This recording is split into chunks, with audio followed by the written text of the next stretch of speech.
intensifying its attack on the eastern parts of the country, and Ukrainian officials increasing their calls for help and getting it. Coming up, the latest info from the Donbass region.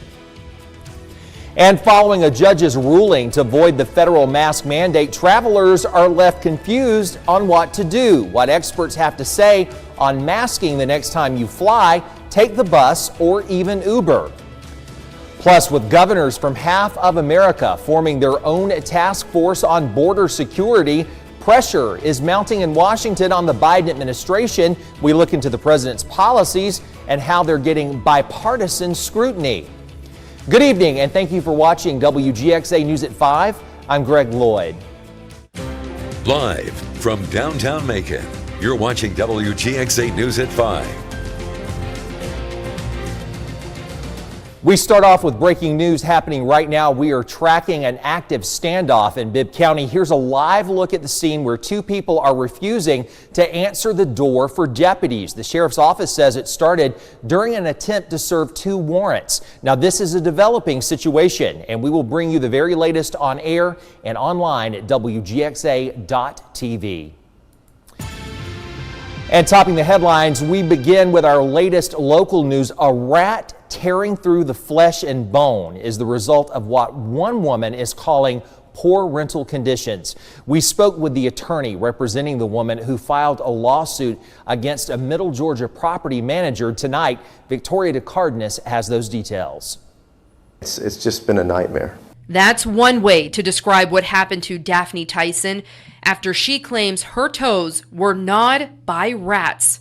According to her attorney, she has diabetic neuropathy, which essentially means she doesn't have any sensation in her lower extremities and her feet in particular. So this attack happened while she was sleeping at night, leaving her feet open for rats to take chunks out of, taking part of one toe and attacking a second. That's according to her attorney. She's been obviously traumatized. Reza Seji is representing Ms. Tyson. When I went to the house, it's pretty bad. He says the couple had noticed signs of pests soon after moving into that duplex on Radio Drive and reported it. Well, Ms. Tyson and her husband notified the property manager, defendant Bello, maybe after a month after they'd moved into the property in 2021. But her lawyer claims those complaints went unanswered. That's why there's county and local ordinances in place to ensure the landlord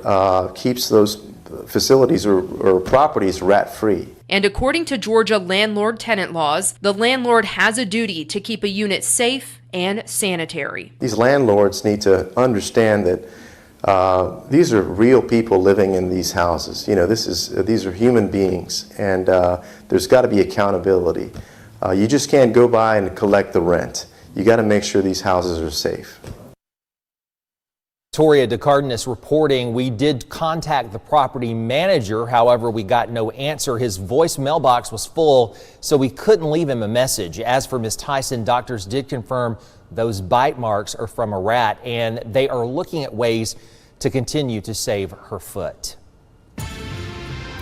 In local crime, a teenage son is being blamed for the death of his father and injuring another at a Warner Robins home. According to police, a fight was happening at a Virginia Dare Drive home between the father and an 18-year-old son. Investigators say that's when the 16-year-old son pulled out a gun and shot his father several times, and then a woman.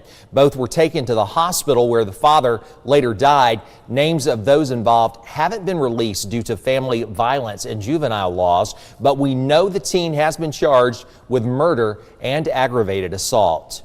And now to an update out of Washington County. Authorities there arresting a son for killing his mother's boyfriend. According to the GBI, Sandersville police were called to a home on Gwendolyn Street where they found Mandel McCullough dead inside the home. The investigation found that Centavius Roberts and McCullough were in an argument before they say Roberts shot him and left the scene. Tonight, that case remains under investigation. A man ran from authorities, leading to a two-county chase. According to the Bibb Sheriff's Office, a deputy tried to pull over a car for a traffic stop, but the driver kept going, leading deputies on a chase into Monroe County. The driver was taken into custody after Monroe deputies used a pit maneuver on 475 South. He was checked over by medics and released to Bibb deputies. And the three men convicted of killing Ahmaud Arbery have had their sentencing date for hate crimes postponed. Citing a scheduling conflict for prosecutors, a federal judge moved their sentencing to August 8th and will have each sentenced separately. Greg and Travis McMichael and William Bryan are all serving life in prison after being convicted last year in state court. Each could receive an additional life sentence. Well, blaming a lack of federal leadership, Governor Brian Kemp has joined a majority of U.S. governors as part of a task force aimed to tackle issues at our southern border.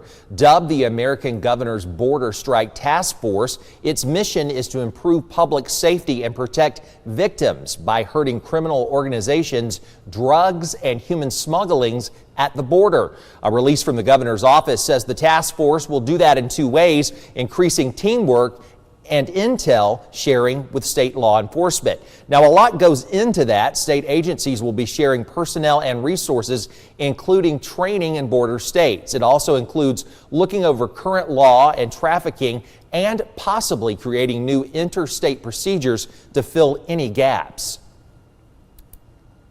It's not that hard to figure out how to do this.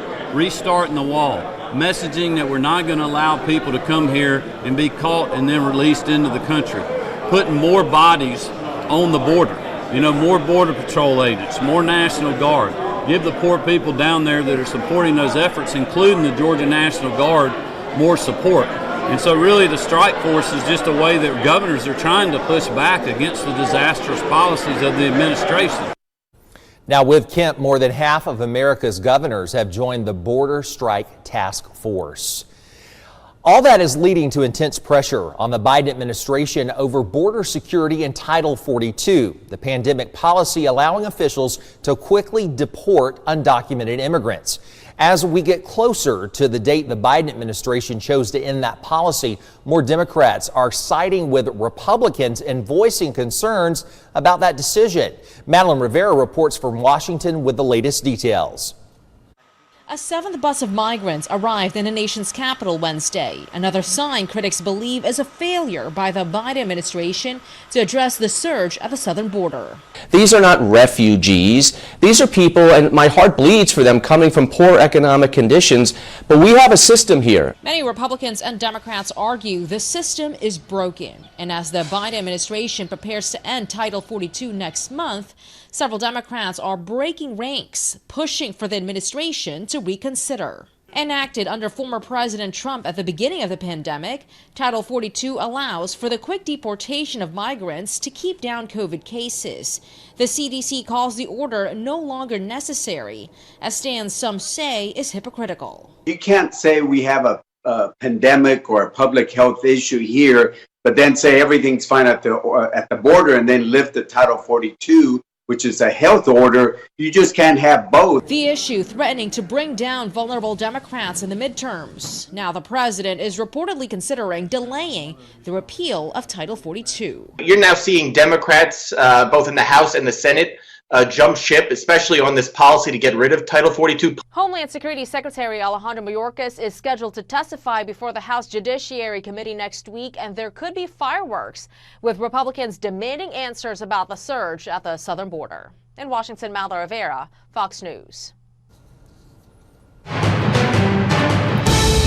Bombs fall on the industrial heartland of Ukraine as the Russian invasion enters day 56. Ukrainian forces are digging in as major cities in the Luhansk and Donbass regions are under attack. Leaders in Ukraine's military say Russia has begun using bunker-busting bombs on a steel plant in Mariupol. That comes as pressing forces focus on factories and supply lines while launching airstrikes in civilian areas. Russia also rejected a UN-proposed ceasefire as Holy Week begins for the Eastern Orthodox Church.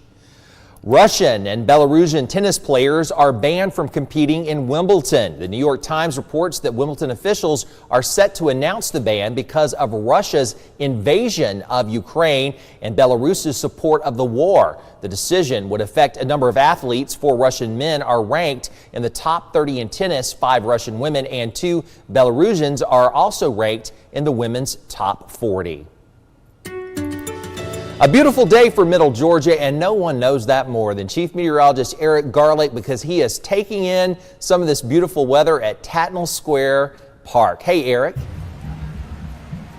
Hey, Greg. Yeah, any reason to be outside this time of year, I'm going to find it. But a good cause and a good event going on out here at Tattnall Square Park, celebrating Earth Day. Earth Day, April 22nd, 2022. It has returned after a 2-year hiatus. Of course, we're starting to see all of these events come back out. From 4 to 7 o'clock tonight, the Mulberry Shop is set up, and we are going to have local vendors and a good time out here. Some yoga, some Zumba going on. A great event, and this goes until 7 o'clock tonight. Weather absolutely perfect. Let's take a look at those temperatures right now. 75 degrees in downtown Macon, 77 in Warner Robins, 77 as you head a little bit further south toward Abbeville. We're going to see those temperatures tonight on the cool side, but not close to where we were this morning, down at 37 this morning. We'll see those winds a little bit breezy, gusting up to near 20 miles an hour through the rest of the evening. Tomorrow morning, down into the low to mid 50s, much warmer than this morning, and through the rest of the evening looking pretty good. We'll have a look at your forecast for the weekend and the next chance of rain, that coming up in your full forecast in just a bit. Greg, we'll send it back to you. All right, Eric, thank you. Have fun, and we'll see you soon. The rare and unique, that's what's bringing thousands of book lovers from all over the South to Middle Georgia. Houston County Friends of the Library holding their annual book sale. Readers will hunt through tens of thousands of out-of-print books for anything that piques their interests or gives them some nostalgia. Over the past 17 years, the Friends of the Library have donated more than $400,000 to Houston libraries through book sales. Libraries face funding challenges, significant funding challenges, and we are able to give them enough money that it helps meet their budget.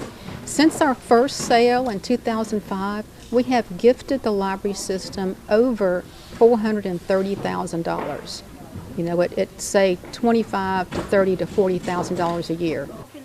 Looks like they have a lot of treasures there, and the book sales begin tomorrow at the Georgia Grown Building at the National Fairgrounds in Perry, and at 10 a.m. there is a $5 admission fee for just tomorrow. After that, it's free. Now, Friday's sell hours are 9 to 8 and 9 to 3 on Saturday, with a half-price sale going on all day. Tonight, we want to help the Warner Robins Fire Department congratulate 2 of their own on a year of hard work and dedication to the community. This is your Warner Robins Firefighter of the Year, Captain Michael Buckner, and Rookie Firefighter of the Year, Chris Reed. What makes this recognition so special is that it came from their fellow firefighters who thought they had the best achievements, work ethics, pride, and character. Fire Chief Ross Moulton said that many nominations were submitted, and it speaks to the kind of people that the fire department is made up of. And we, of course, appreciate their hard work and dedication that all of our firefighters go through and do to keep us safe. In Washington, there's a new message along with that decision on mask mandates. What is the White House saying now? I'm Scott Thuman with Reaction.